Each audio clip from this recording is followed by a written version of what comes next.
General James E. Oglethorpe landed at Savannah in 1733 and made a pact with the Indians. In the years that followed, many treaties were made, and each time the Indians gave up additional land. The adventurous white man had mingled and lived in Indian territories long before treaties were signed. The Hapeville area was ceded by the Creek Indians at Indian Springs on January 8, 1821. The Hapeville area was largely untouched by the Civil War because it was so thinly populated. The main road from Atlanta to Jonesboro passed Mount Zion Church along Old Jonesboro Road to the railroad at Rough and Ready, which is now Mountain View.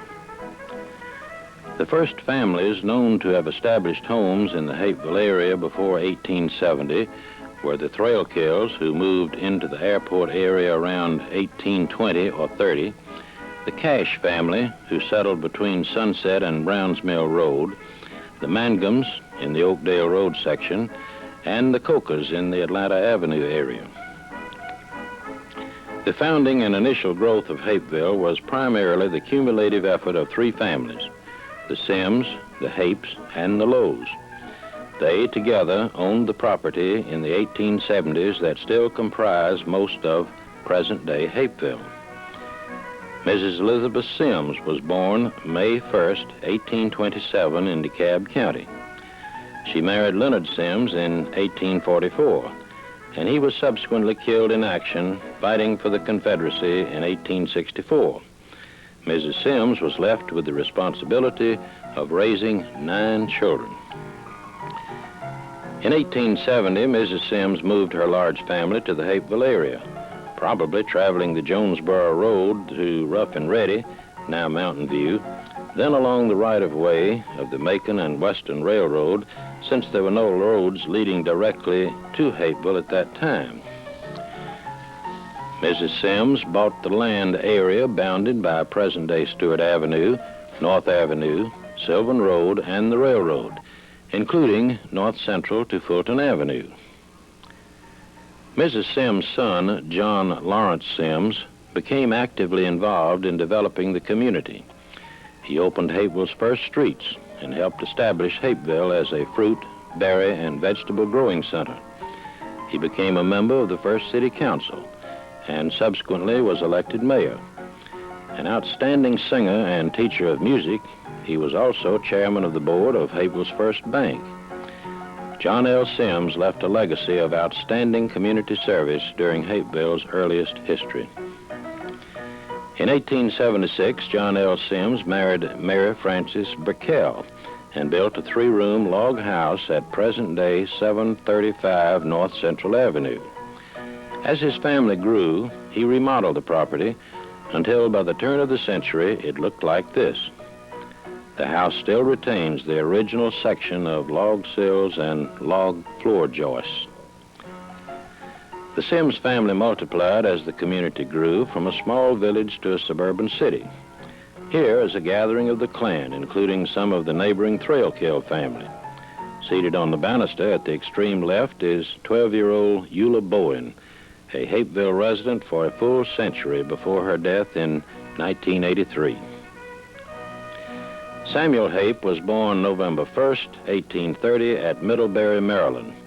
He came to Atlanta shortly before the Civil War and, in association with a local dentist, started a dental supply business and a dental publication. He served as a lieutenant in the 7th Georgia Regiment and was wounded at the Battle of Manassas. He was discharged and performed other services for the Confederacy. After the war, he settled in Atlanta, reestablished his dental supply business, and married Ovilla Rogers of New Hampshire. He became involved in Atlanta politics and was elected to the council. He was also a respected leader in St. Philip's Episcopal Church in Atlanta. In 1871, Hape and other business associates bought 500 acres of land 8 miles south of Atlanta on the Macon and Western Railroad. The property was east of Stewart and Union Avenues and south of what is now North Avenue to the Clayton County line. By 1873, 5 young men of the Perkins family rented Hape's property and began improving the place by cutting wood and cross ties for the railroad. They placed a sawmill where the city hall now stands and built their homes along the railroad. Hape used his influence and political clout and had a post office established at Hapeville, Georgia on April 23, 1875. Sam H. Perkins was the first postmaster, and by 1879 his salary had risen to $212.79 per year. About 1875, Hape built a 2-room summer house about where McDonald's is now. After an active business, political, and religious career in Atlanta, he enlarged his summer home in 1879 and with his wife, 1 son, and 2 daughters moved permanently to Hapeville. Sherman's damage to Georgia's railroads had been repaired by 1867, and the 294 miles to Savannah required 24 hours of traveling time. Hapeville became a flag stop in 1875, and passengers rode in the caboose. The Macon and Western consolidated with Savannah and Macon's Central Railroad in 1872. A local accommodation train between Atlanta and Barnesville was placed in service in 1883, and the run required 3 hours. Joe Lane operated the ticket office from his store. The railroad was double-tracked to Atlanta, and the Central opened the new Hapeville Depot on January 1st, 1890. W.H. Betts was the ticket agent, and within 18 months, business grew to the point the railroad appointed Ed Landers the first joint ticket agent telegrapher. In 1893, the Central Railroad placed a special fast train in service to Savannah and named it after a famous racehorse, Nancy Hanks. Traveling time from Atlanta to Savannah was reduced to less than 7 hours. That same year, the Nancy Hanks was removed from service because it attracted too many passengers from the other Savannah trains. In 1887, Atlanta and Florida Railroad, later renamed the Atlanta and Fort Valley, completed its tracks to Riverdale and Fayetteville and began service. The track ran through the Lakewood area, crossed and paralleled Browns Mill Road and what is now I-75. This line was discontinued in the early 1930s. In the middle 1870s, John Lawrence Sims was commissioned to open Stewart Avenue to Mount Zion Church, Central Avenue from about Perkins Street to Virginia and Atlanta Avenues. Around 1885, Central Avenue was extended to East Point, Virginia to College Park, and Atlanta Avenue to Riverdale. These thoroughfares became focal points for Hapeville's future growth. Fulton, Union, and College Street were also opened. Will Lowe, real estate owner, and Edwin Doane, retired chief civil engineer of the Vanderbilt Railroads, recognized the potential of Hapeville and began developing a subdivision for future homeowners. This 1889 plat shows the area bounded by Atlanta Avenue, Pine Street, Union Avenue, and College Street. By 1900, street patterns were emerging to take on today's appearance. New streets opened were South Central, South Fulton Avenue, Georgia Avenue, and Union Avenue, College, Chestnut, Oak, Cherry, and Pine Streets, South Fairview, and Virginia Avenue. North of the railroad were 1 block of North Fulton, Fairview, North Avenue west of present-day Stewart, and Oakdale Road. Mrs. Elizabeth Sims, a Methodist, is credited with starting a Sunday school in 1873. About 1878, Hape built a 2-story store. The second floor was used as a meeting room, and Mrs. Sims moved her Sunday school into the room. Early Hapeville Methodists traveled by horse and buggy to nearby Mount Zion Church, and consequently did not organize a Hapeville Methodist Church until the early 1900s. Mount Zion Methodist Church dates its beginning to about 1816, at least 5 years before the Indian Treaty ceding this area to the settlers. It was a well-known horse resting and watering stop before the Civil War.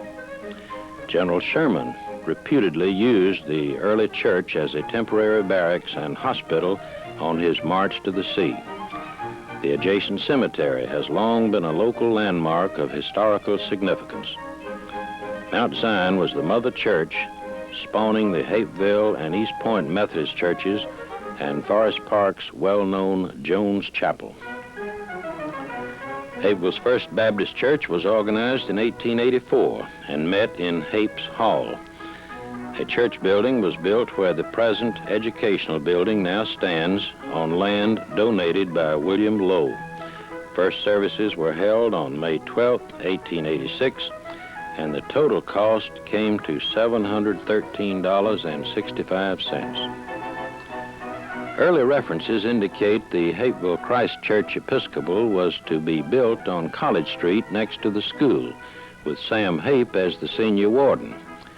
The first tangible record is the donation of 2 lots on Georgia Avenue at Chestnut Street by J. Willis Moore, Alonzo Doane, Flora Betts Doane, and Baptist William Lowe. Christ Church was consecrated on November 3, 1895, with the Reverend Allard Barnwell as the first vicar. J. Wayne Moore was certified as lay reader, and Sophie Moore and Jesse Doane were organists.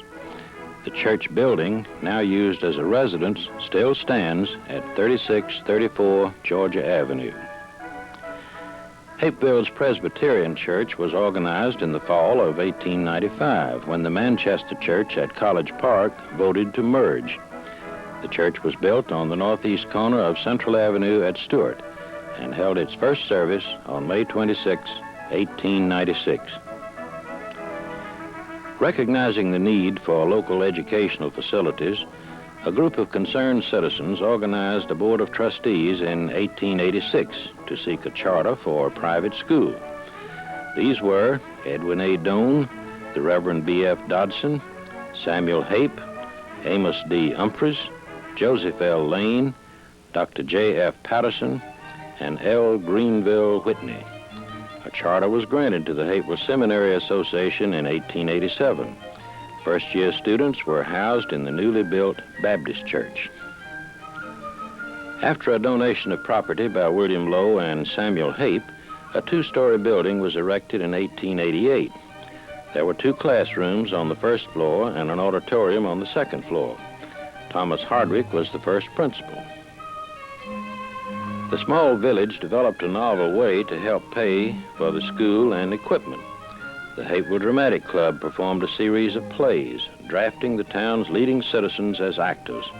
The plays continued for about 5 years. E.A. Doane's 12-year-old daughter, Jessie, was a student in the new building. In 1888, she wrote a letter to her mother who was visiting in Pennsylvania. Part of her letter reads, "The desks haven't come yet. We're using chairs. Mr. Hardwick gives us long lessons, and I have to study hard. I study reading, Appleton's Fifth, geography, grammar, arithmetic, history, and physiology. School begins at 8:30 and lasts till 3 or 3:30. I am anxious for you to come home." In 1891, the city assumed operation of the school, changing the name to Hapeville Academy. E.A. Doane was chairman of the school board. Other members were L.G. Whitney and Joe Lane. Recognizing the important role of Edwin A. Doane in the developing of Hapeville's educational system, school was dismissed on his death in 1913. The children respectfully followed the horse-drawn casket up Stewart Avenue for burial at Mount Zion Cemetery.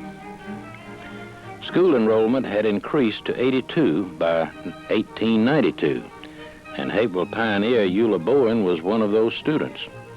The principal that year was William Ferguson, and he and his family boarded at the Sims residence. In 1893, there were 124 students attending Hapeville Academy, but only 61 came from Hapeville. Others came from Astor, which later became Forest Park, Manchester, which later became College Park, and Clark's Cove, an area near the present location of Owens, Illinois' glass plant. Recreation in those days was simple and basic. Sam Hape built a fish pond on what is now the Hapeville football stadium. The first baseball club in Hapeville was organized by Leo Moore in 1894. The players were Pat Patterson, Lonnie Doan, Bob Estes, Wayne Moore, Eugene Baker, Lamar Poole, and Ed Estes.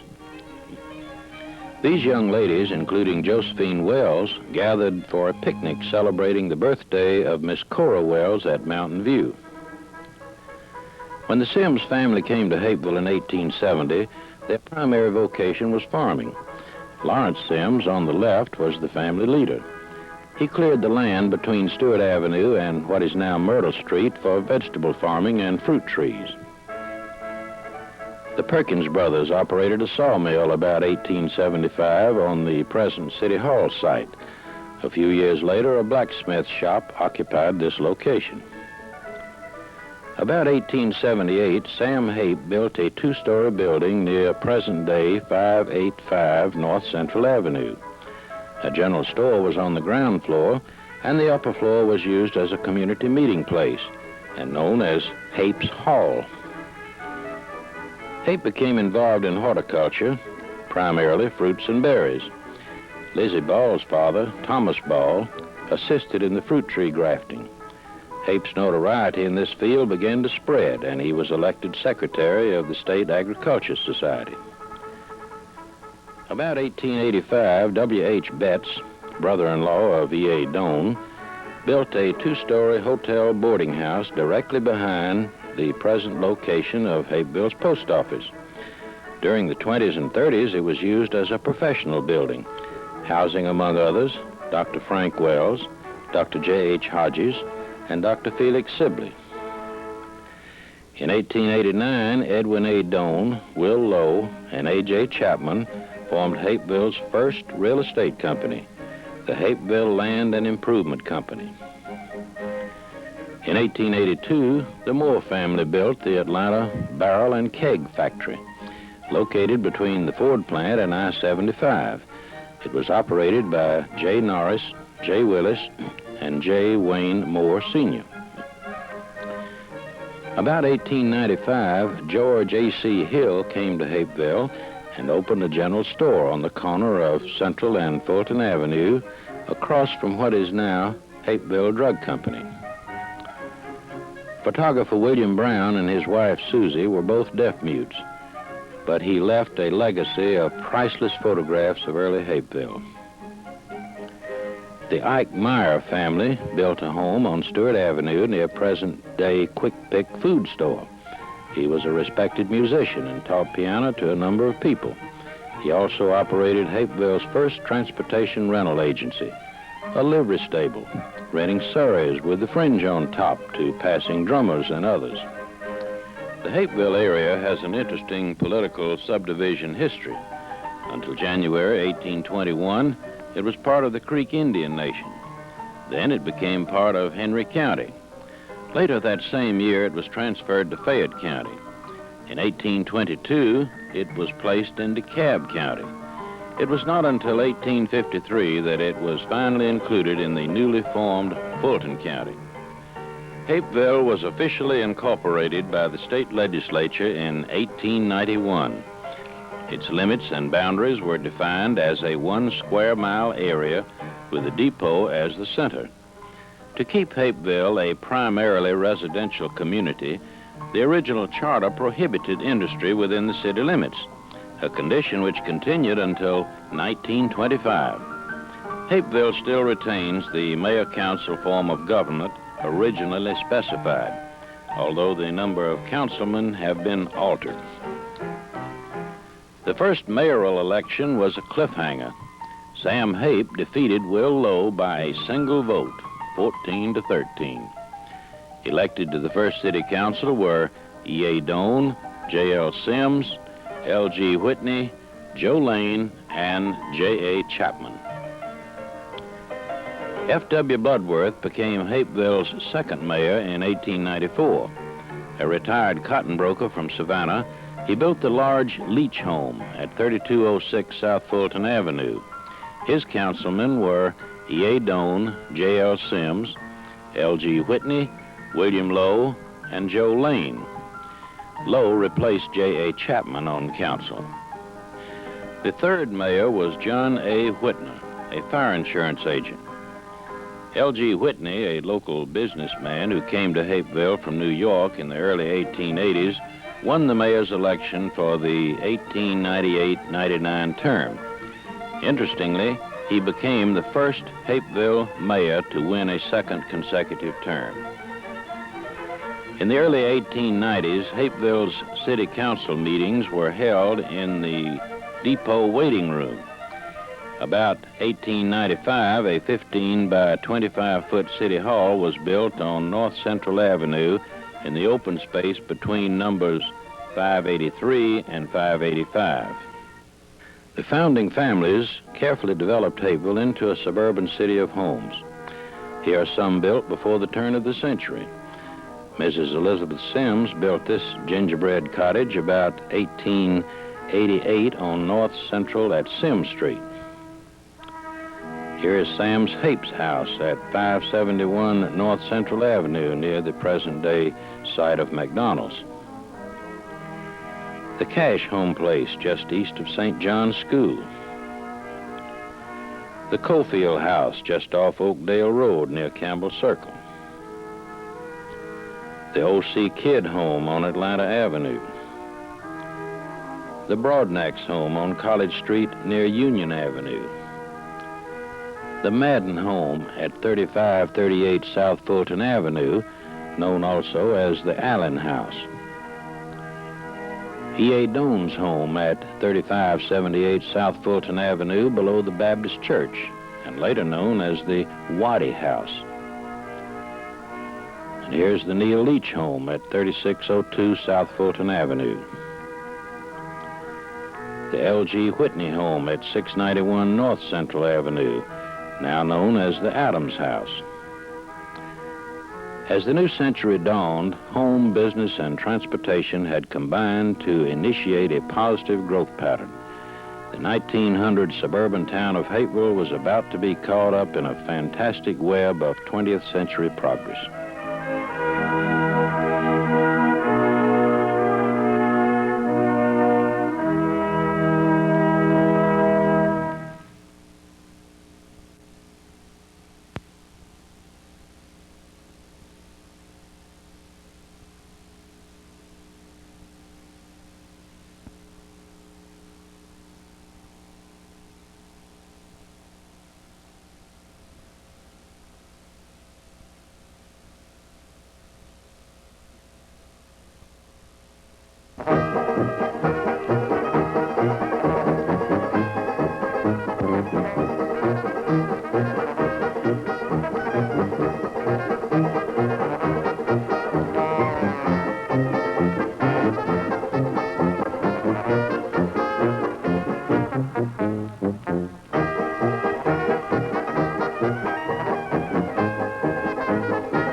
At the turn of the century, Hapeville was still not a city, just a village. The local transportation was Old Dobbin and the buggy. Dad had to ride home from his work in Atlanta on the Dummy, a local commuter train. Little Johnny had to meet him at the depot with a lantern to light his hazardous way home. Hapeville was very rural. The land over 2 blocks from the railroad was either woods or farmland. Everyone had a garden which they depended upon as the primary source of fresh vegetables. This was true through the 30s. This garden belonged to W.T. Brown, the well-known Hapeville photographer. The chicken pen was a common sight and a necessity through the 30s.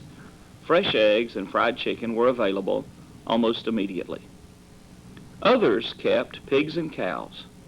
Milk was selling for $0.05 a gallon, and you had to bring your own container for the milk. In 1907, Mayor J.L. Sims listed his occupation as a truck farmer. Truck farming was really an extension of gardening, and it was widespread in the area. Vegetables, fruits, and produce were grown for sale both to individuals and to stores. And it gave many children the opportunity of making some pocket money. The going price for picking a basket of berries was 1 cent. But don't forget, 1 cent could buy a good-sized piece of candy in those days. The charter granted Hapeville a mayor and council type of government. Mayor and council served 2 years.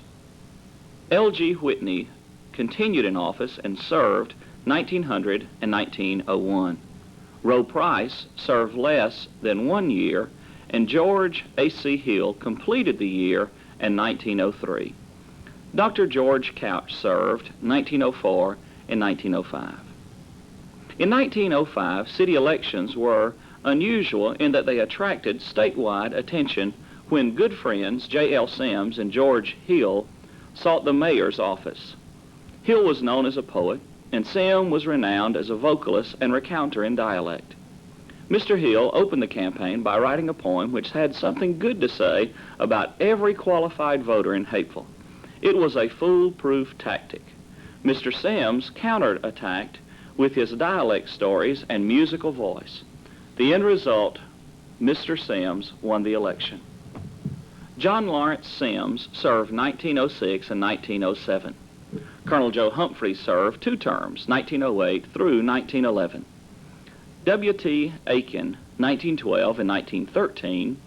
John D. Humphreys served 2.5 terms, 1914 through 1918, before being appointed to the Fulton County Superior Court. Dr. Frank Wells completed the term and 1920 to 1921. A.C. Client served 1922 and 1923.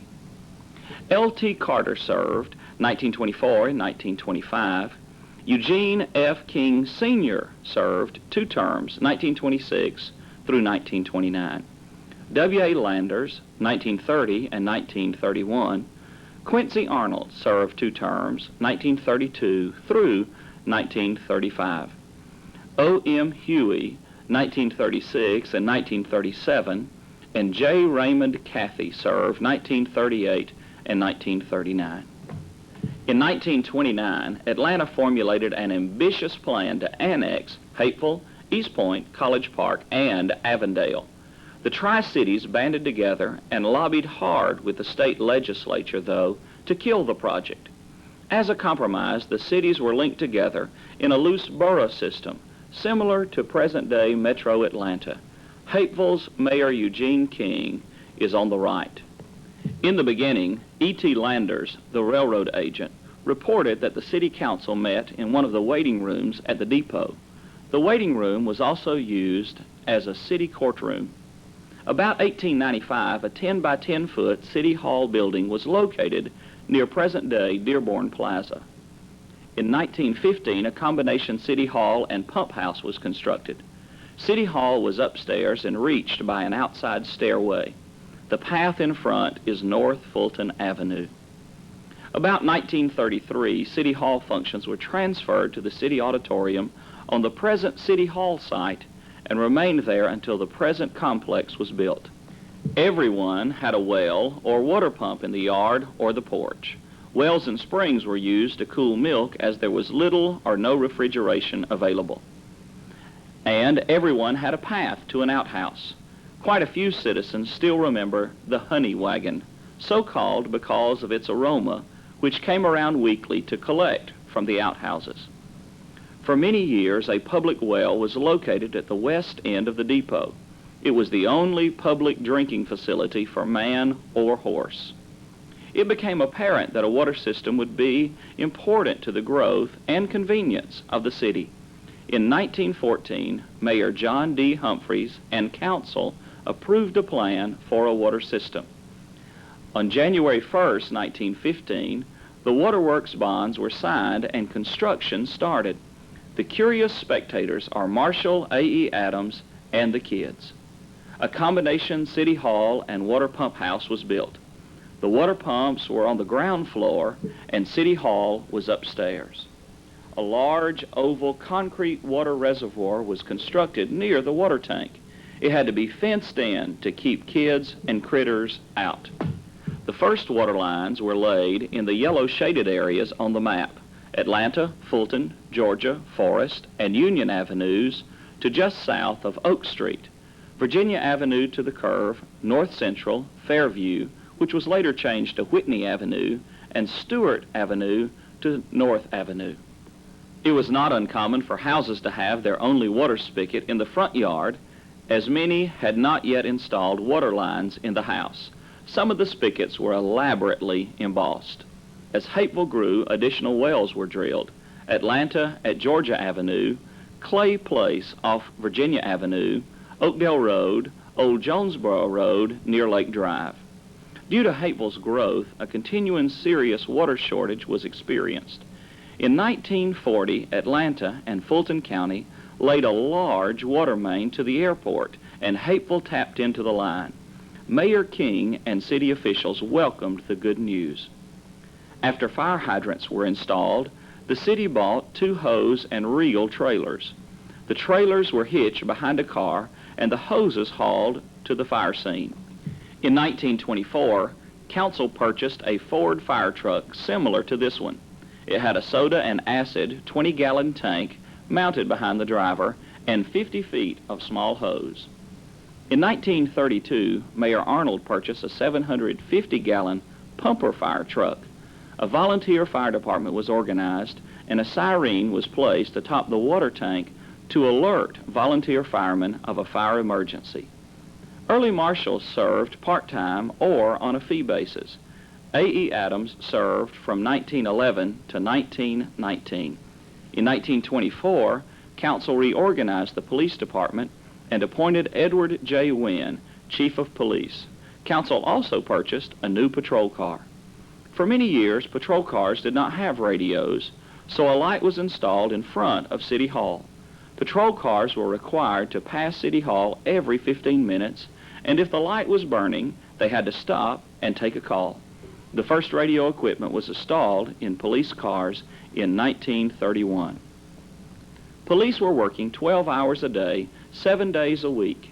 In 1932, Mayor Arnold and council voted to give police 15 days vacation a year with pay. Hapeville was invited in 1938 to assist in setting up a Metro fingerprint file on both criminals and citizens. As the new century dawned, North Central was a dirt street with a country look. On the left are 2 stores located on North Central across the tracks from the depot. A horse and wagon are in front of the stores. By 1910, Central Avenue had changed dramatically. A.H. Broadnax had built Hapeville's first brick building about 1903, which is now the Masonic Building. Hapeville Bank was on the corner of Fulton. Hill's grocery store was on the other corner. Present-day Ace Hardware building had been constructed, and a barber shop was one of the tenants. Next, L.T. Pope's Grocery and Dr. Hape's Old Store. And yes, there was a blacksmith shop and lumber shed on Fulton Avenue on the present fire department site. And in back of that, Sam Hape's old sawmill. McElroy's Safe Drug Store was on Atlanta Avenue at South Central, then the post office and Whitney's grocery store. The Depot Park is on the left. The Adams House was a hotel boarding house. The stage was now set for a period of sustained growth. The first improved streets were charted. A clay foundation was prepared with a high center and ovaled to the sides. A generous amount of a special dusty gravel called chert was packed onto the clay roadbed. This made unpaved roads more passable in winter months. The roads were also oiled for better maintenance. This is Stewart Avenue at Mount Zion, looking north in the early teens. Stewart and Central Avenues were part of the National Federal and State Highway System. Both were charted about 1910. The White House on the left side of Stewart Avenue is on the site of the present-day M. Ray McDonald Building. Stewart and Central Avenues were rocked and tarred in 1916 or 1917.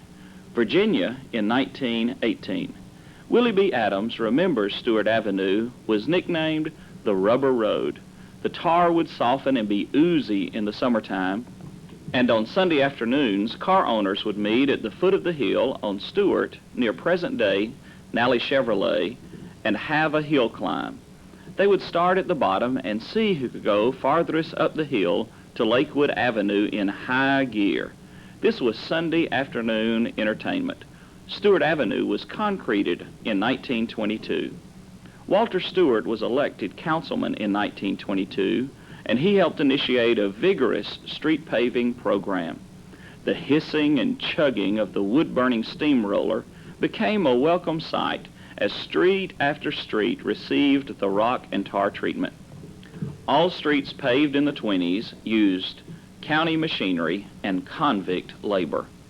In 1938, Brown Tyler and Neil Leach instigated a peculiar project.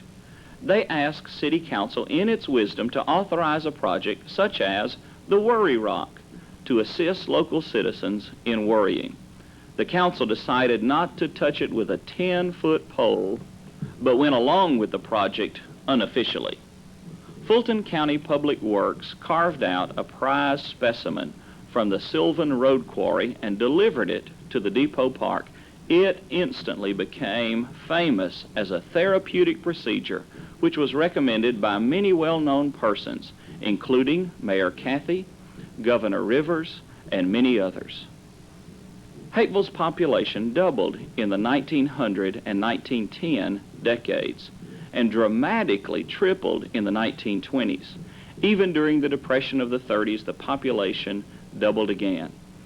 The 1940 census listed Hapeville as having a population of 8,200 persons. In 1900, Hapeville's city limits were 1 square mile in area with the depot in the center. This would indicate, and it was true, that life revolved around the depot. The census reported 66 households with a population count of 450 people. They were concentrated on Central, Atlanta, Fulton, Georgia Avenues, College, Chestnut, and Oak Streets, Stewart, Fairview, and North Avenues. In 1910, the city limits were extended to Clayton County on the south, Rainey and Sylvan on the west, Mount Zion on the north, and Forest Hills Drive on the east, and to the old Atlanta-Fort Valley Railroad, which is presently I-75. Hapeville's population exploded in the early 1900s. The first subdivision was started in 1889 by Mr. Lowe and Mr. Doane between Atlanta and Union Avenues. Rosehedge followed in 1911. Plunkett and Kidd started Plunketttown in 1911. A.P. Morgan auctioned lots on Savannah and South Fairview in 1912. Subdivisions Forest Hill Park in 1917, North Hapeville in 1919, City Folks Farm in 1920, Virginia Park in 1921, Broadnax in 1922, Kronheim with Marina Street in 1923, Cedar Lawn in 1924, J.L. Sims on Sims and Myrtle Streets in 1934. The La Vista area was organized in 1924, but was unable to make any progress until it was reorganized in 1939 as the Northwoods subdivision. Hapeville has been blessed with a generous portion of qualified and popular physicians. Dr. George Couch about 1900, Dr. John Nisbet about 1903, and Dr. Frank Wells in 1911. Dr. James Hodges about 1916, Dr. C.H. Pinson about 1921, and Dr. Frank Arto in 1925, and Dr. Daniel Bridges in 1938. It must be noted that Drs. Nisbet, Wells, Hodges, and Pinson's entire professional careers were given in service to the people of Hapeville. Dr. Felix W. Sibley was the only known dentist during this period. Electric service was available on a limited basis in the early 1900s. In 1911, a franchise was granted to Georgia Power Company. In 1925, the franchise was transferred to Mr. Polk. It was transferred back to Georgia Power in 1930. This substation on Fulton, near King Street, was constructed in 1931. Through the 20s, Hapeville phones used the prefix EP and a number, such as EP 158. This was changed when the Calhoun Exchange was constructed in 1931, CA 5679, and then later the Fairfax Exchange. Mayor Eugene King and Councilman Jack Adamson, L.V. Hall, W.E. Harrison, and Robert McCord Sr. and officials of the Atlanta Gas Company officiated at the groundbreaking ceremony for the coming of natural gas in 1929.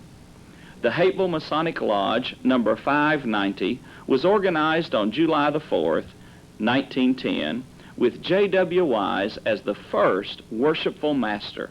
The lodge purchased its present building in 1917. The Hapeville Book Club was organized in the middle 20s. Some of its members were Mrs. P.T. Reddick, Mrs. L.T. Carter, Mrs. H.A. Allen, Mrs. Marvin King, Mrs. Amoson Hall, Mrs. J.M. Burke, and Mrs. Roland Purdue Wise. About 1910, permission was secured from the railroad to build a bandstand in the Depot Park. The bandstand was built, and Hapevillians enjoyed free concerts on Sunday afternoons. Some of the musicians were the Lee Boys, including Will Lee and Percy Huey. The bandstand was dismantled about 1925.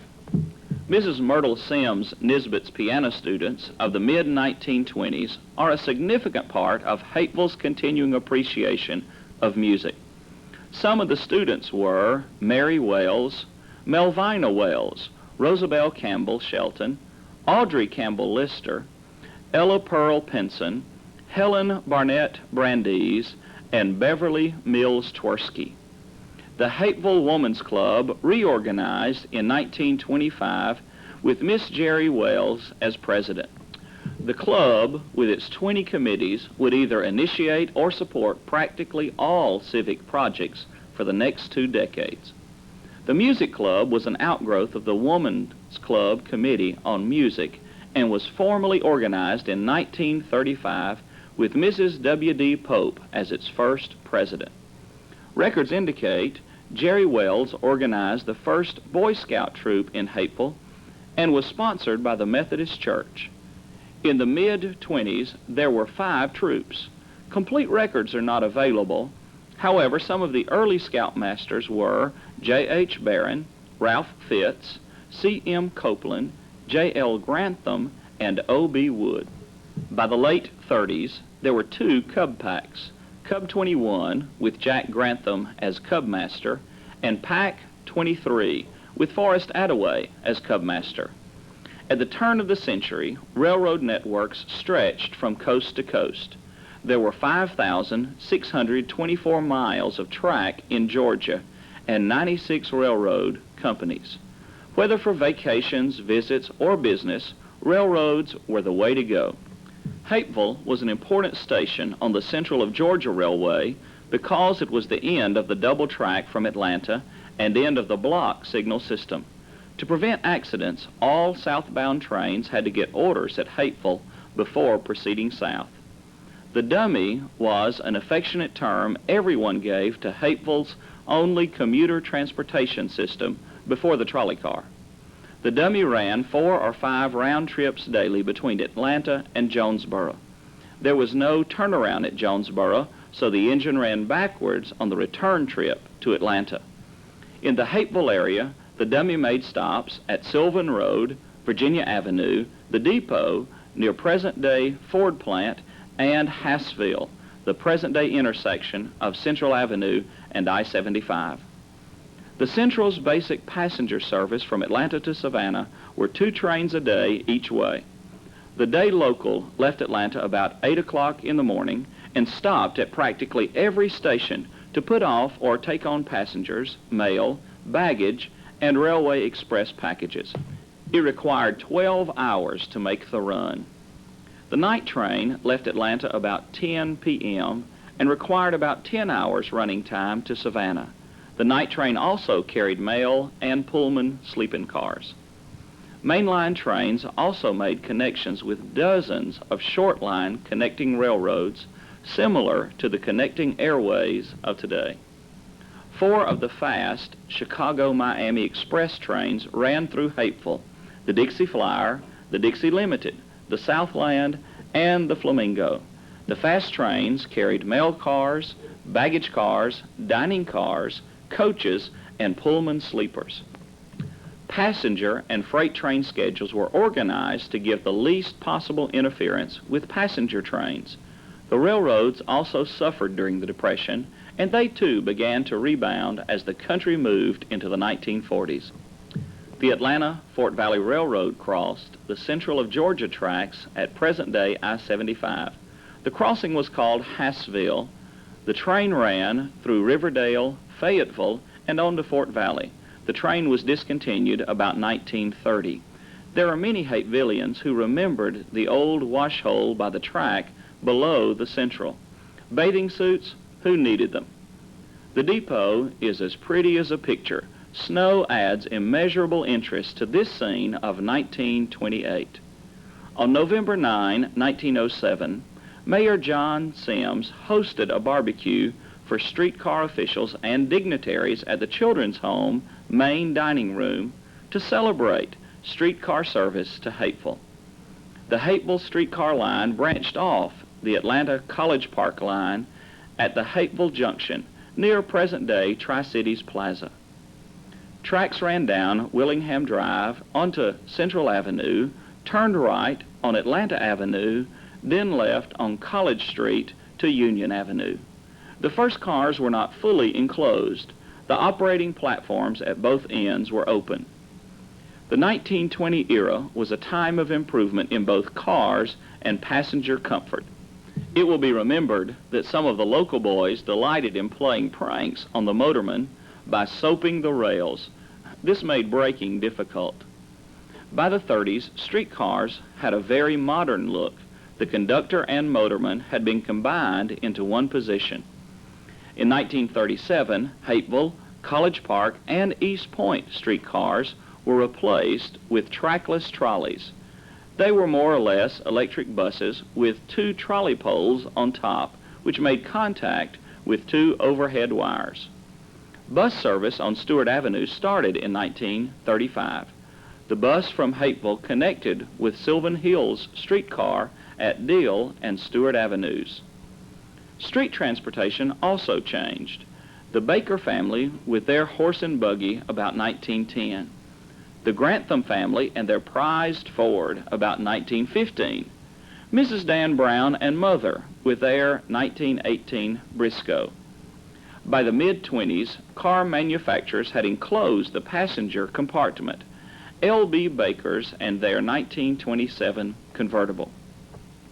The Roadster, with its unique rumble seat, takes its place in automobile history as a one of its kind.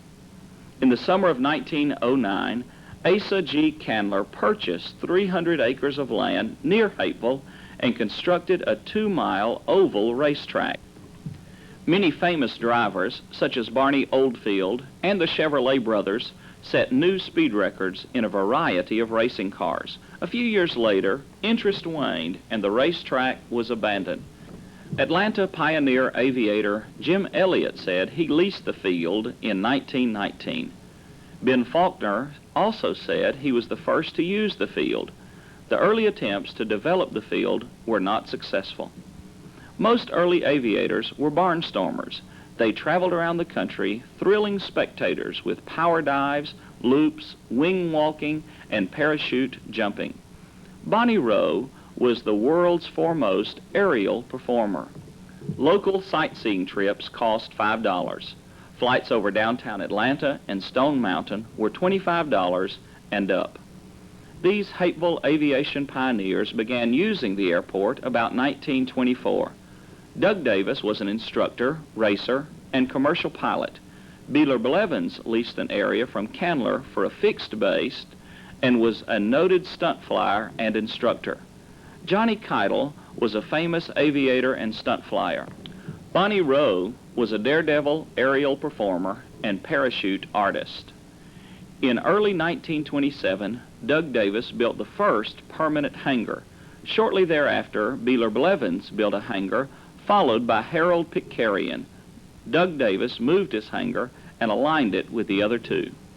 By the mid-20s, Doug Davis and Beeler Blevins convinced Atlanta Alderman William B. Hartsfield that the racetrack would make a good airport. In 1927, Atlanta leased the old racetrack from Candler and purchased the track in 1929. Airmail service from Atlanta to New York, Miami, and New Orleans began on May 1st, 1928. In 1929, Jack Gray was appointed airport manager on a temporary basis, and he stayed for 30 years. By the mid-30s, the airport was a major attraction on Sunday afternoons, and crowds were going to the airport in droves. Eastern passenger service to New York began on December 10th, 1930, using an 18-passenger Curtiss Condor. The fare was $51.27. The flight required 8.5 hours with a lunch stop at Greensboro, North Carolina. The first Atlanta passenger terminal was constructed in 1932. The two-story terminal featured a one-room ticket lobby, one passenger waiting room, and a control tower on top. Fulton County paved a large concrete apron in front of the terminal and hangars for operations convenience. The airport suffered two tragedies in 1934. Doug Davis was killed in an air race, and Beeler Blevins in an automobile accident. Delta started service to Atlanta on a continuous basis on July 4th, 1934, using a tri-motor Stinson. Aircraft manufacturers began designing comfort and speed into their new planes. Eastern placed the DC-2 in service in 1934 and the DC-3 in 1936. Delta placed the all-metal Lockheed Electra in service in 1936. Co-pilots loaded and unloaded baggage, served box lunches, and other miscellaneous duties.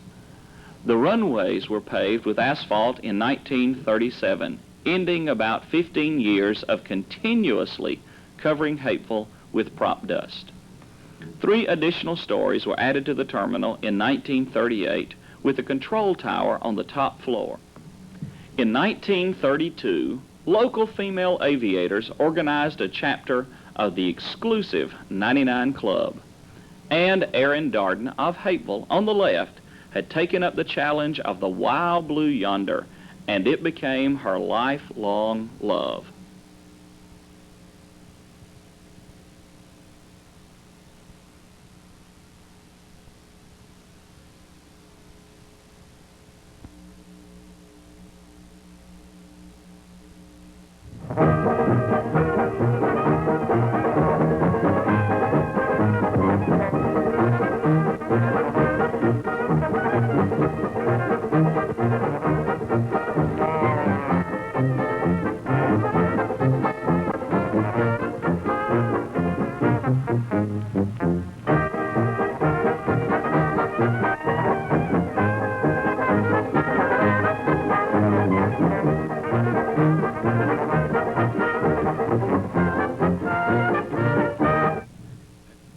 Recreation during the teens and 20s was simple and basic, whether it was wintertime fun with snowballs or a snowman, or the girls out for a swim in the good old summertime, a boy having fun with his playful dogs, taking the neighborhood kids for a ride on his cart and pony, having a brand new tricycle to call their very own, or a boy and his prized riding pony.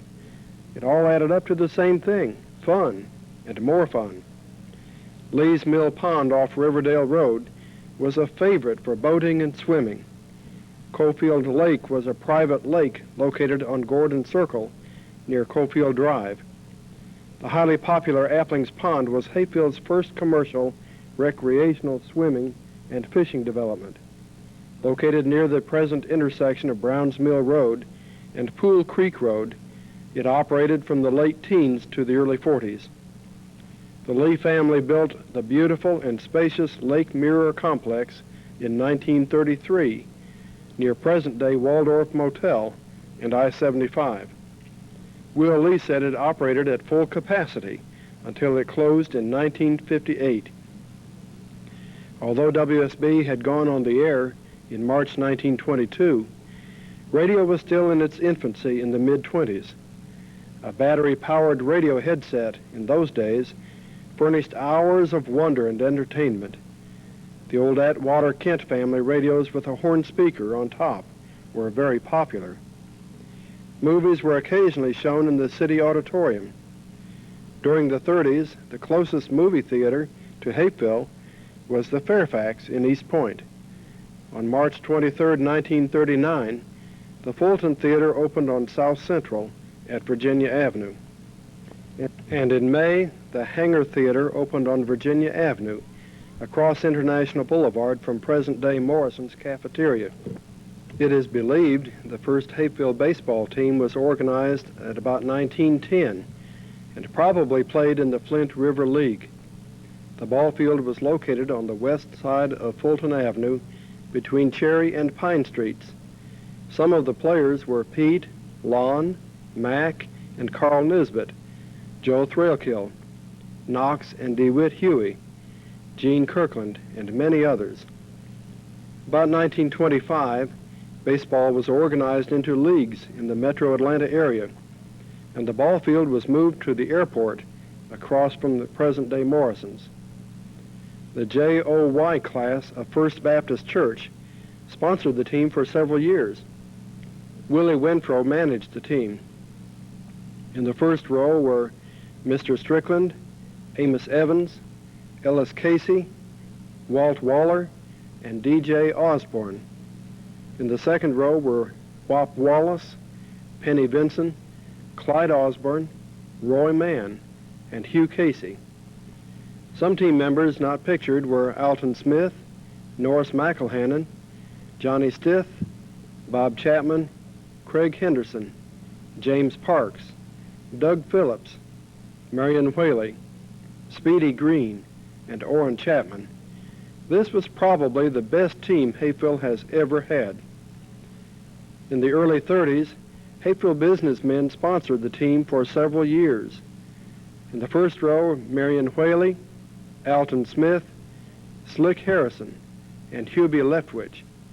The second row includes Manager Hardin, Oscar Fricks, Ellis Casey, the umpire who is unknown, E.S. Mathis, Amos Evans, Hugh Gibson, and Dink Hornsby. The Hapeville Aces were formed in 1938.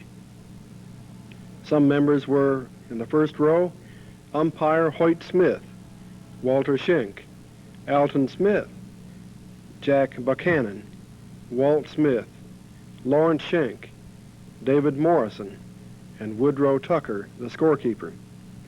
In the second row were Harris Moody, Edgar Red Mann, Erman Brown, Tom Brown, Top Ellington, Maz Red Ivy, Larry Dodd, Wilfred Tillison, and Donald Smith, the bat boy.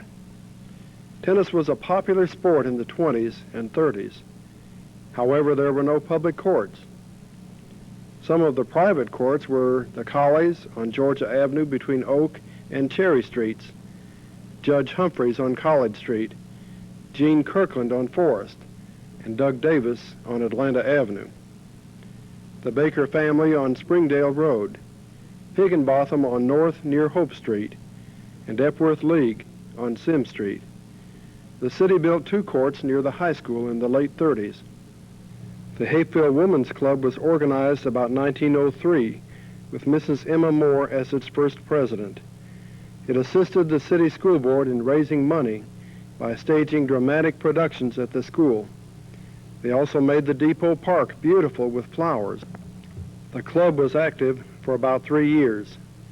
In April 1925, the Women's Club was reorganized with Mrs. Jerry Wells as president.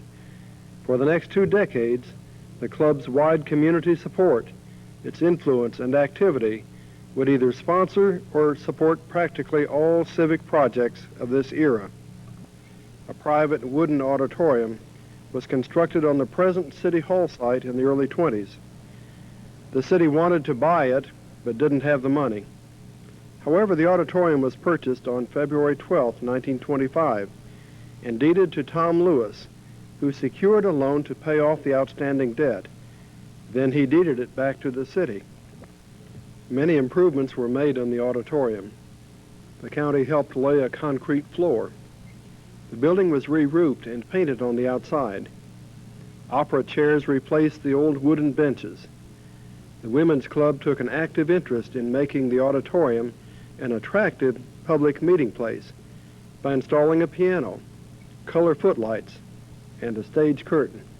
In 1927, Mrs. Fulgham staged a Lilliputian wedding, which made a good sum of money for the club. This version of Tom Thumb was staged in 1935. The club sponsored many money-making events at the auditorium that enabled the club to fund their many projects. Some of the events were dramatic and comedy plays, cooking schools, and beauty contests. The Women's Club began a library service for children in 1925. They secured the loan of many volumes from the State Library Commission. The library was open during summer school vacation. In 1927, John D. Humphreys gave the Women's Club over 400 volumes, which were used as a nucleus for a library. In 1933, he let the club use a vacant store on Atlanta Avenue, and the club initiated a free public library for the citizens of Hapeville. The next year, the library moved to the doctor's building. In 1938, the library was moved to the Scout Hut near South Fulton and Central Avenues, and it was sponsored by the club and the PTA. From its meager beginning to the initial city library in the Recreation Building, Mrs. Quincy Arnold worked unceasingly for an adequate library. The Women's Garden Committee immediately began beautifying Hapeville.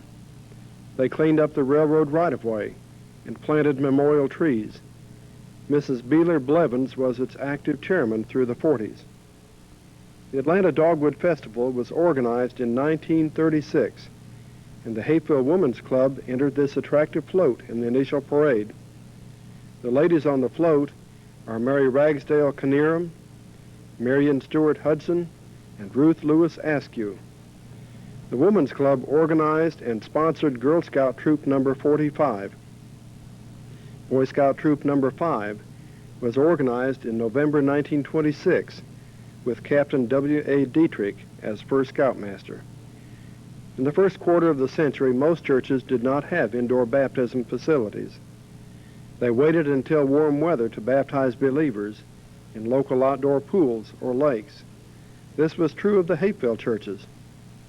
The First Baptist Church was the first church organized in Hapeville. It was founded in 1884, and a church building was erected the same year. In 1923, a new rock sanctuary was started adjacent to the wooden original building. The new sanctuary was completed in 1925 and dedicated on October 3rd.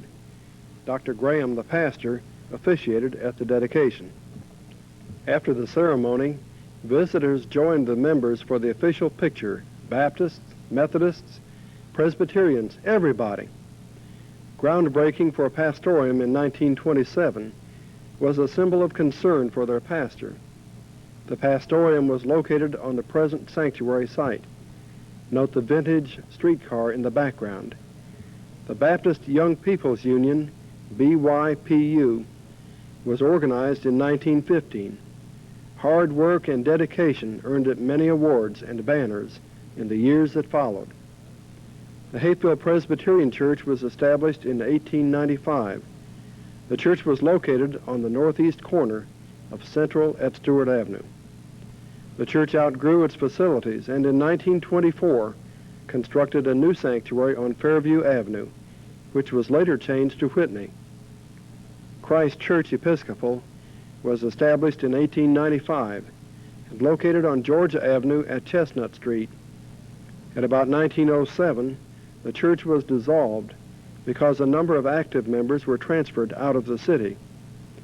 Methodists living in Hapeville in the 1870s worshiped at Mount Zion Methodist Church on Stewart Avenue, which was established at about 1928. In fact, the opening of Stewart Avenue was to provide better access to the Mount Zion Church. Hapeville Methodist Church was formally organized in 1908, and the new sanctuary dedicated on October 24th, 1909. The Methodists outgrew their facilities in the late 20s. The old building was razed and a new sanctuary was constructed in its place. The first service in the new church was held September 25th, 1929, with Reverend E.D. Hale as pastor. John D. Humphreys gave the land in front of the church to be used as a park.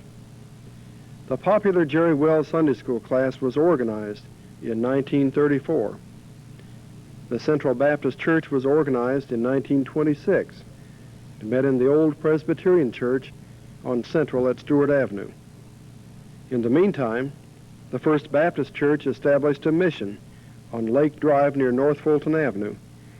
After a fire at the Central Baptist Church, the two congregations merged in 1936 as the Second Baptist Church. The church later became Stewart Avenue Baptist Church. In 1933, a black church located at Browns Mill Road and Central Avenue was destroyed by a tornado. The Davis Cemetery on Old Jonesboro Road near Parkway Drive is the only cemetery in Hapeville. The Georgia Baptist Orphans Home with 70 children moved to Hapeville in 1899. Two large dormitory-style buildings and a large main building were constructed by 1907. The 50-acre farm was located on the southwest corner of Central and Atlanta Avenues. Over the years, the arch has become synonymous with the children's home at Hapeville. The arch invokes instant recognition. Prior to World War II, all farm children were expected to do light farm chores. This included the home. Major emphasis was placed on self-help. The home had a large vegetable farm, a dairy farm, and a large hog raising operation. The growing children needed plenty of milk. The older children helped operate the dairy.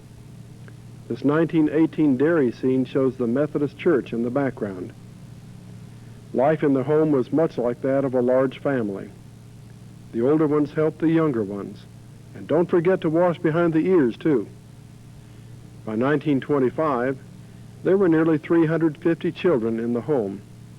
The challenge to the home and to the community was to effectively meet the spiritual, emotional, physical, and educational need of the children. The home had its own school, band, and plenty of room for recreational activities. By the 30s, there were over 400 children in 6 large two-story cottages.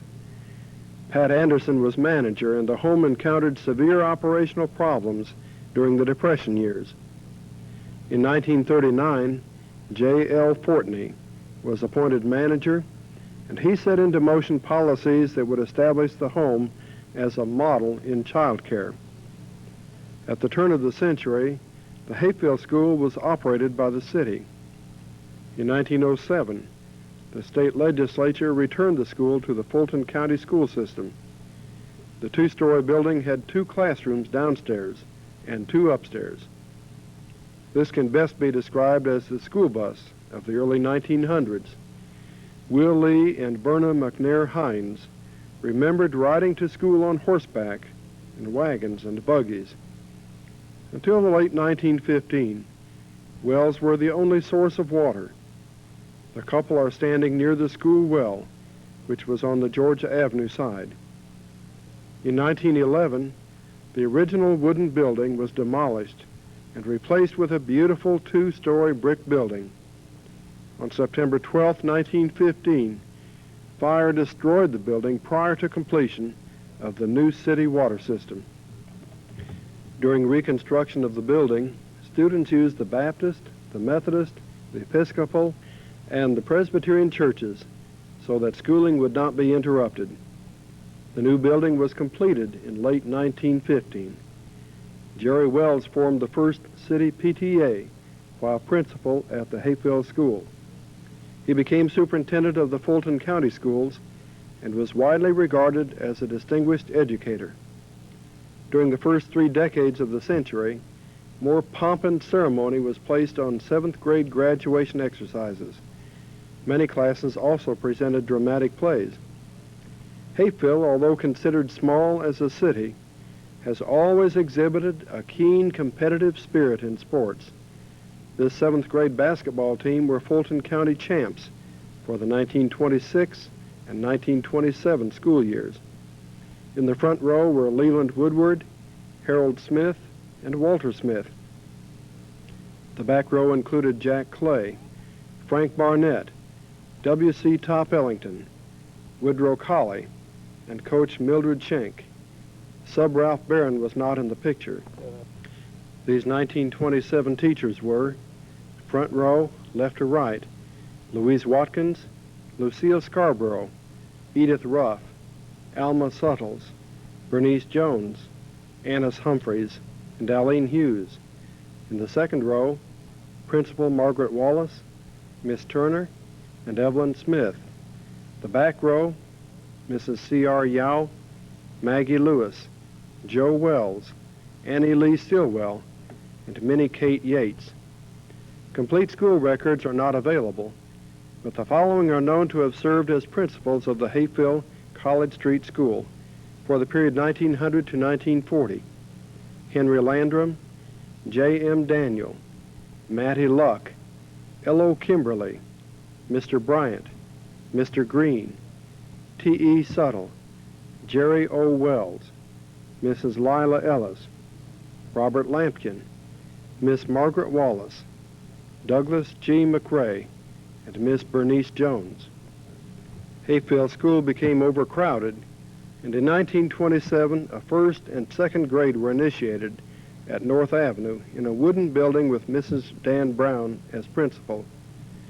In 1929, a brand new North Avenue school opened with Josephine Wells as principal and Mrs. Dan Brown as assistant principal. In 1931, the Hapeville School was changed to the College Street School. In 1932, Russell High became overcrowded, and an 8th grade was created at the College Street School. In 1936, a 9th grade, and in 1938, a 10th grade was added. On January 2nd, 1939, about 400 students were transferred from the College Street School to the newly completed Hapeville High School with Douglas McRae as principal. In the early 1900s, George Hill's store was on the corner of Central and North Fulton Avenue. Ruby Ford vividly remembered the Cracker Barrel with pink cookies. A sackful cost a dime. In 1907, Dr. Felix McElroy opened Hapeville's first drugstore on the southeast corner of Atlanta and Central Avenues. Note the gas pump. The name was later changed to Hapeville Drugstore. At about 1932, he moved the store to 599 North Central Avenue. Then about 1940 to the present location at Fulton Avenue. Roy and Abby Mann were longtime associates of the drugstore. Dr. Rayburn Chapman opened the Chapman Drugstore on June 17, 1921. It was the custom of the day to feature both drugs and a soda fountain. As of this date, it has the distinction of being the oldest continuous family-operated business in Hapeville. Coy Wynn started to work for Dr. Chapman about 1928. With his contact with the public over the years, he became a Hapeville legend himself. Prior to 1907, D.H. and L.T. Pope opened a grocery store between present-day Ace Hardware and Dr. Hape's store. It is believed this store and Dr. Hape's burned about 1910. Dave Pope reopened his store at 3502 Atlanta Avenue. Pope Grocery became one of Hapeville's popular stores. Before phones became prevalent, a store employee would stop by your home to take grocery orders in the morning and would deliver them in the afternoon. Later, you could phone your order and have it delivered. The store was demolished in 1939 to make way for the present post office. The Hapeville Bank opened in 1910 with a mammoth barbecue. It was located on Central Avenue and is presently the Hapeville Drugstore. The tables almost covered the railroad right-of-way and Central Avenue. The bank failed in 1933 during the Depression. The large concrete water tower in the background was built for the Evans Inman Lumber Company about the mid-teens. It was located east of the Ford plant. L.V. Hall opened a barber shop on Atlanta Avenue at about 1912. In the early 20s, he moved into the Masonic building. In addition to shaves and haircuts, he featured baths, showers, shoe shines, and a dry cleaning service. Harland C. Lowry opened a barber shop in the vacated building on Atlanta Avenue. Edmund and Jody Brown occupy the barber chairs. In 1927, E.W. Carter started barbering in Lowry's barber shop on Atlanta Avenue. He moved to North Central Avenue, and in about 1940, he moved across from City Hall. The 20s were the days of the flapper and the Charleston, and how the world did jump. In 1923, Roscoe and Dixie Minter opened Hapeville's first restaurant. It was located on Central at Fulton, across from present-day Hapeville Drugstore. It became a favorite meeting place for the people of Hapeville and early pilots. Sam Wiggum Sr. opened the Green and White Cafe in 1929 at the present Masonic building, and it became Hapeville's favorite restaurant in the 30s. Pete Arnett and Scrutiny opened a hamburger stand on the northwest corner of King at Fulton, and the Hapeville population agreed with Pete's slogan, "I used to have the best hamburgers and wieners in town. I still do." Mrs. Ida Bobo opened Hapeville's first beauty shop in 1922. It was located over present-day Ace Hardware. This permanent wave machine, the Crokinole, was used extensively from about 1930 to the early 50s. It required a bit more than a chemical solution to acquire a gorgeous bouffant coiffure. In 1921, Brown Tyler became superintendent of the children's home print shop. In 1927, he began publishing the Fulton County Review. In 1935, Tyler leased the shop and acquired several other weekly newspapers. Henry Knight built the Arrow Press at 890 Virginia Avenue, near Rainey, in 1936. He started publishing the Southside Advertiser in 1939. In 1926, L.T. Hansard exchanged a grocery store in Florida with his brother and moved to Hapeville to operate a store on Central Avenue. James D. Upchurch Sr. operated a shoe shop in 1926 on the present site of Hapeville Ford. He moved across the street a few years later to 3429 Stewart Avenue. Chain grocery stores were on the scene in the early 1900s and gave local stores stiff competition. A&P and Rogers were in Hapeville in the 20s. In the 20s and 30s, small mom-and-pop grocery stores were common throughout the city. Walking was the local transportation. Some of the stores were Walker on South Central near Elm Street, Walter Rambo on Fulton at Chestnut, and Kimberly and the Curve on Union, the Lindsays on Virginia at Rainey, and Taylor's on Lang at Margaret, Bennett on South Central near Sylvan, Mobley on South Central at Lang, McDonald on North Central at Sylvan, and Swicegood on Oakdale at North Avenue.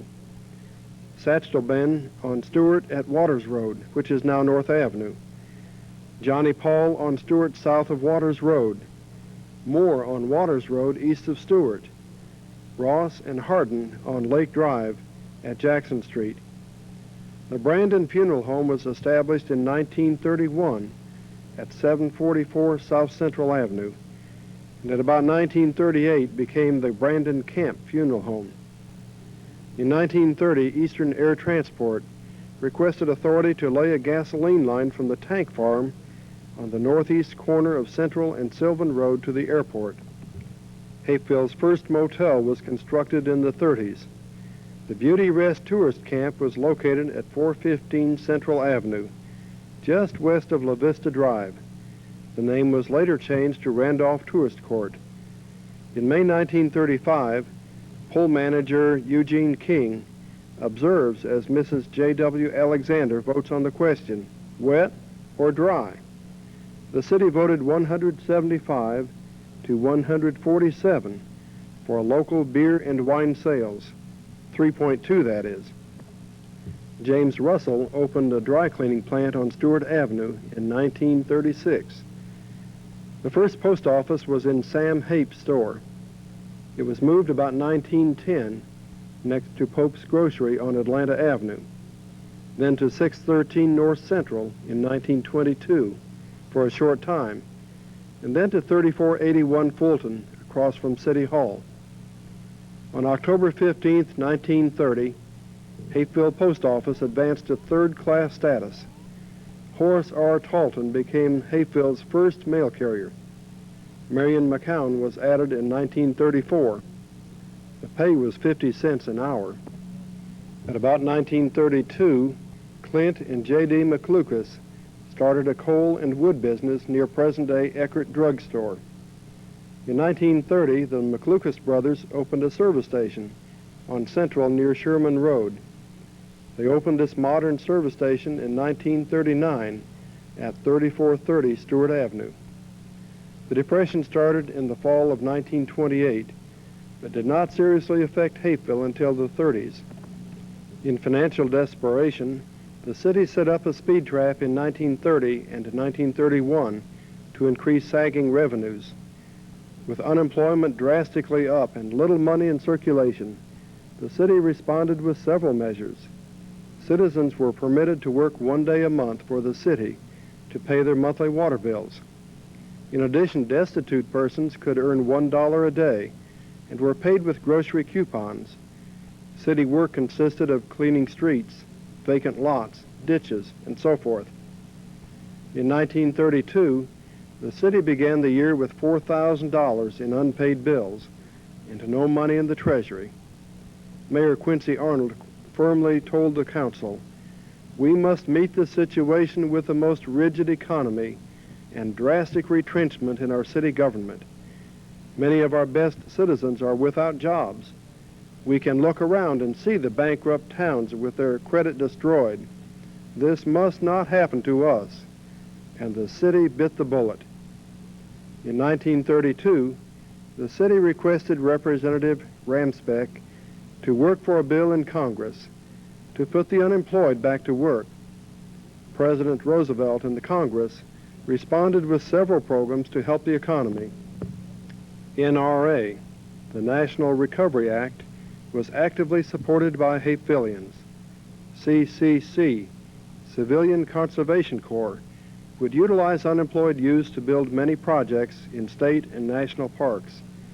WPA, Works Progress Administration, would be the cornerstone of Roosevelt's recovery programs and would build many public buildings, grade and pave streets and roads, and make civic improvements.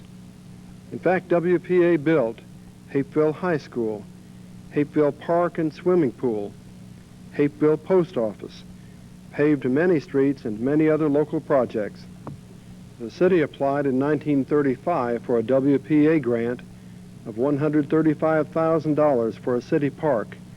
The project was approved, and the city bought 36.5 acres roughly in the area from Fulton Avenue to present Master Park, and from King Arnold to Parkway Drive. The Women's Club, City, and WPA joined hands to construct the beautiful formal and rock gardens, which were located on the present ball fields. The major clubs and organizations participated. Each club was assigned a fixed garden in the park, such as Iris Garden, Sunken Garden, Wild Garden, Memorial Park, and others. In 1936, the farmers of Fayette County donated a bale of cotton to Franklin D. Roosevelt's presidential campaign and transported it to Hapeville to promote their publicity. Hapeville was in the grasp of the Big Depression in the mid-30s. The depressed economy was a life or death challenge to merchants, and it became a daily challenge to survive. By the late 30s, the feeling of hopelessness had slowly given way to a restored spirit of encouragement and guarded optimism. As the 30s drew to a close, No one could have anticipated the suffering and horrors that awaited the country and the city in the years just ahead. Hapeville had advanced from the simple country village to a bustling, thriving small town, and now a highly desirable suburban community. Through the combined visions of Hapeville's responsible leaders, businessmen, and citizens, a community had been created in which Hapevillians could take great pride. A place where people could enjoy living and working together and planning for the future. These were the growing years.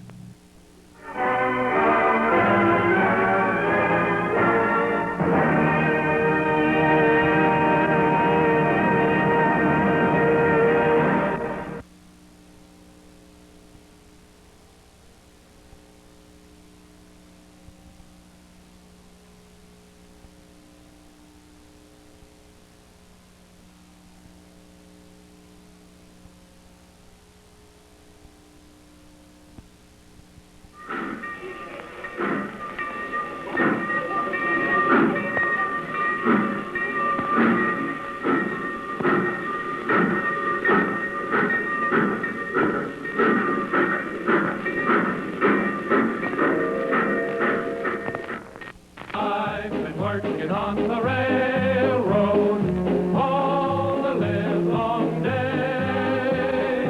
I've been working on the railroad just to pass the time away. Don't you hear the whistle blowing? Rise up so early in the morn. Can't you hear the captain shouting? Time to blow your horn. On December the 20th, 1833, the state legislature chartered the first railroad, Central Railroad and Canal Company, specifying that it run from Savannah to the interior, with Macon being the primary objective. The next day, December the 21st, the Georgia Railroad Company was chartered, running from Augusta to Athens and beyond at the discretion of the company. And on December the 23rd, the Monroe Railroad was chartered to construct a railroad from Macon to Forsyth. Work was begun at Savannah in November of 1836, and the track completed to Macon in 1843. The faltering Monroe Railroad was bought and reorganized as the Macon and Western Railroad. The track was completed and joined the Augusta and Chattanooga lines in Atlanta in October of 1846. The Macon and Western was unique in that it was built on a watershed. Each side of the track drained to a different river system. The Macon and Western made connections with Central Railroad at Macon. General Sherman's primary objective was to destroy the railroads, which were the lifelines of the Confederacy. The Macon and Western was cut at Rough and Ready on August the 31st of 1864. Rough and Ready is now known as Mountain View. Following the Civil War, the road bed from Atlanta to Savannah was repaired, and the running time was about 24 hours. In 1872, the Central Railroad and the Macon and Western consolidated, taking the name Central Railroad and Banking Company. A commuter train was initiated to West End in 1867. In 1883, the commuter idea was extended, and the Central placed a local train to Barnesville in 1883. The train took 3 hours and 15 minutes to make the run to Atlanta. In 1887, the Atlanta and Florida Railroad started operating passenger service from Atlanta to Riverdale and Fayetteville. It left the southern tracks near the present-day Federal Penitentiary through Lakewood and more or less parallel Browns Mill Road.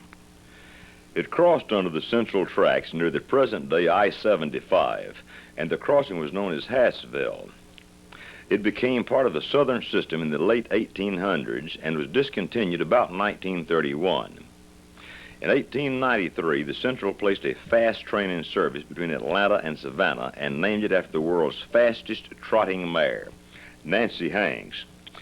That same year, the Nancy Hanks was removed from service because it attracted too many passengers from the other Atlanta-Savannah trains.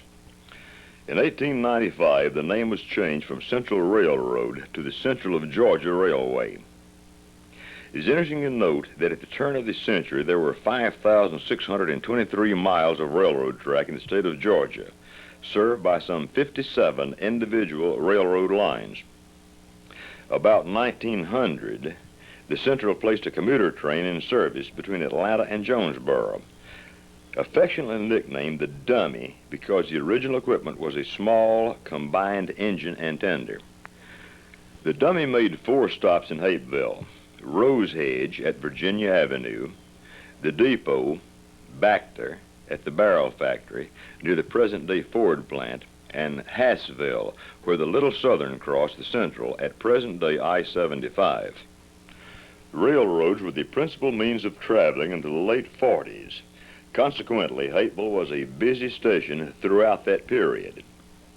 The Central published this bathing beauty ad in 1911 to attract attention to the fun at Tybee Island, where the ocean breezes blow. From the turn of the century to World War II, the Central and other railroads advertised special low summer excursion fares for vacations, sightseeing, education, pleasure, health, and recreation. The Southern ran several trains daily to Washington, D.C., and a round-trip ticket cost $15. $6 would buy you a round-trip ticket to Asheville.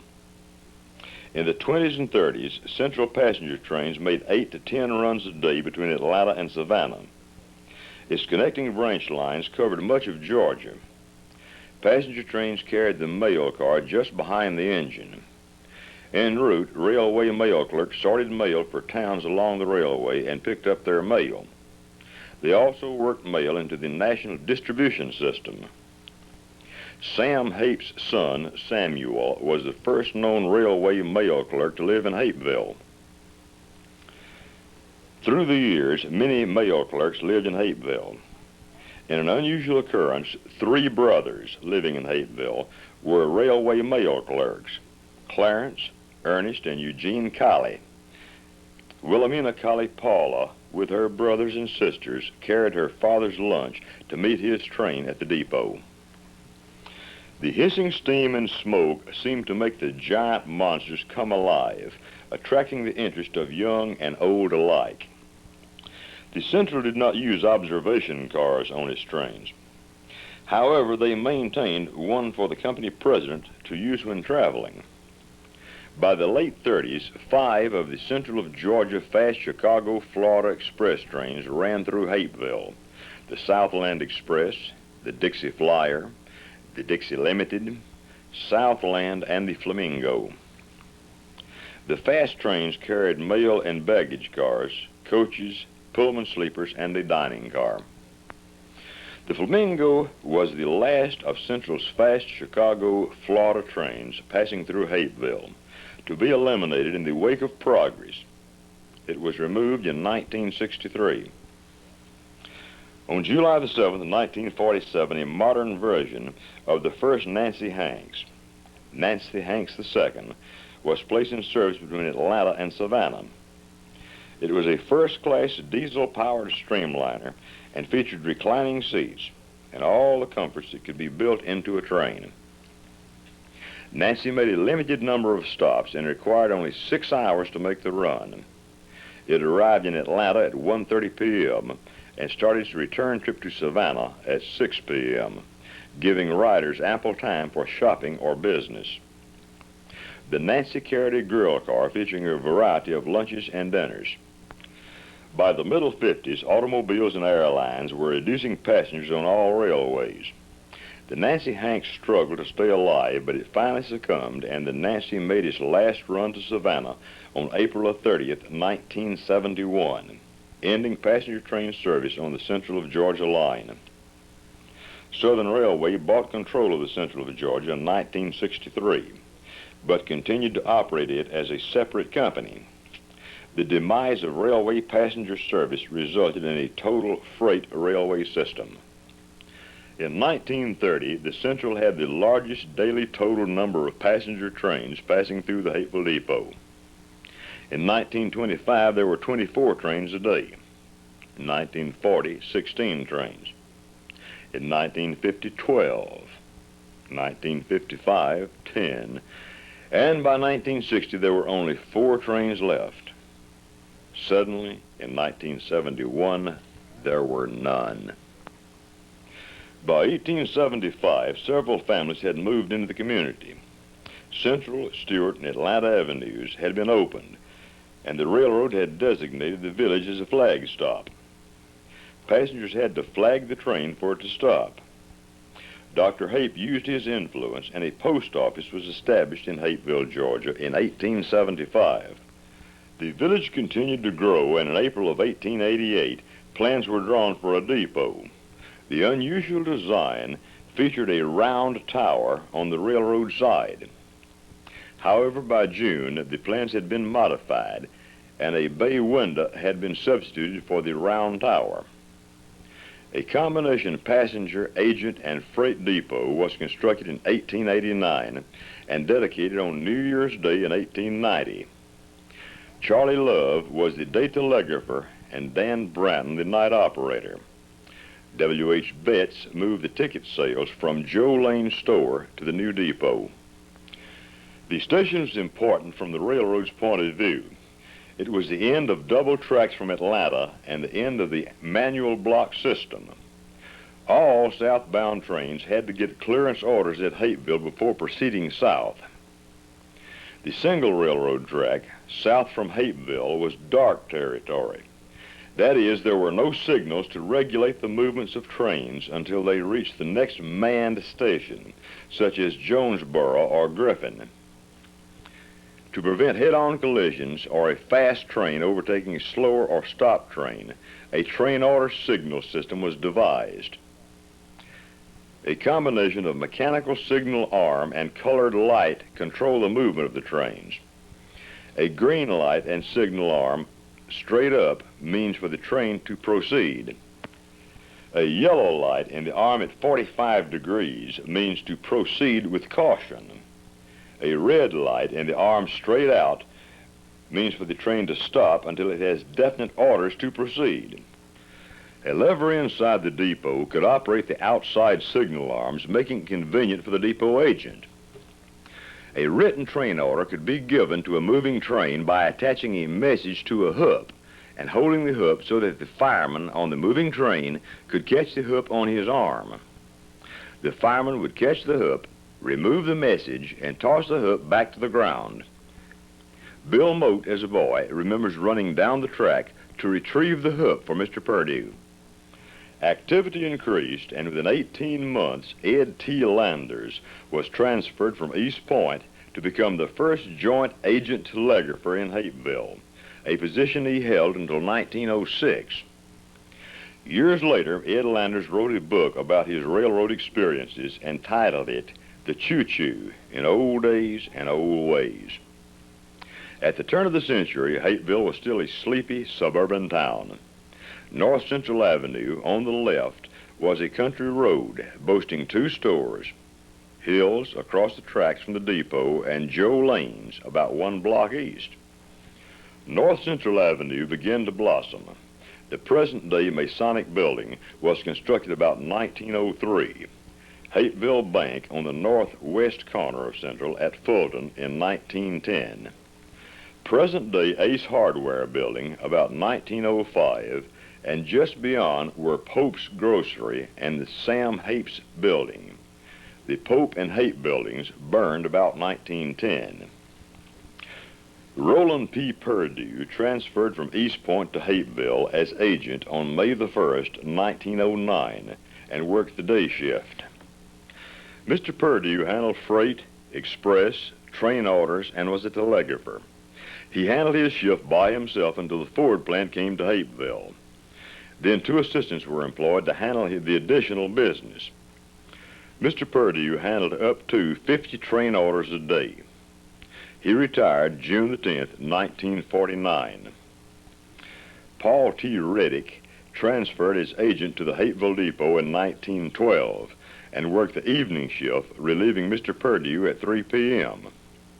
Quite a few friends, including Police Chief Adams and Quincy Arnold, spent many hours around the coal-burning, pot-bellied stove. Mr. Reddick transferred to Macon in 1933. James H. Hodges came to Hapeville in 1911. Dr. Frank Wells talked him into a medical career. Hodges worked at night at the depot as a telegrapher and rode a motorcycle to the Atlanta Medical College for daytime classes. Dr. Hodges received his M.D. degree in 1916 and practiced in Hapeville for 50 years. A well was located just west of the depot on the present parking lot. A watering trough for animals was also provided. The well was abandoned and filled in when the city water system was constructed. The depot was modified about 1915 to accommodate indoor plumbing when the city water system was installed. The relatively small depot was inadequate to handle the additional traffic of the Ford plant, and the depot was completely remodeled in 1947. The red outlines the original building. During renovation, the main room was enlarged and 2 passenger waiting rooms were added on the east side. A freight room and 2 rooms were added to the west side. The main freight room was the only room left in its original state. The renovated depot and the city was decked out in festive array to celebrate the opening and dedication of the new Ford plant in 1947. J. Harold Duke started working for the Central of Georgia Railroad in 1947. He assumed the duties at Hapeville on June the 10th, 1949, and remained at the depot until the railroad transferred all official business to their Forest Park office on February the 27th, 1981, thereby closing the Hapeville Railroad Depot. Hapeville Depot still remains by the tracks, and the powerful throbbing of today's diesel engines strive for their place in history. While ghosts of the wood-burning and coal-fired steam engines of yesteryear filter through the station, etching their permanent and honored place in the history of the Hapeville Railroad Depot. I've been working on the rail.